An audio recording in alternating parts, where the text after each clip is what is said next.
புலம்பல் 3ஆம் அதிகாரம் 22ஆம் வசனம். நாம் நிர்மூலமாகாதிருக்கிறது கர்த்தருடைய கிருபையே, அவருடைய இரக்கங்களுக்கு முடிவில்லை. விளக்கம்: நம்மை சுற்றிலும் இந்நாட்களில் பல அழிவுகளை பார்க்கிறோம். எனினும் கடவுளின் அன்பும் கருணையும் தான் கடினமான காலங்களில் நம்மை தாங்குகின்றன. அவருடைய இரக்கம் நிலையானது மற்றும் முடிவில்லாதது. ஒவ்வொரு காலையிலும் அவைகள் புதியவைகளாய் இருக்கின்றது.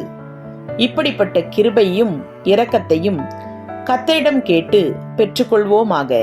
ஆமேன். Lamentations chapter 3 verse 22. Because of the Lord's great love, we are not consumed, for his compassions never fail. Amen.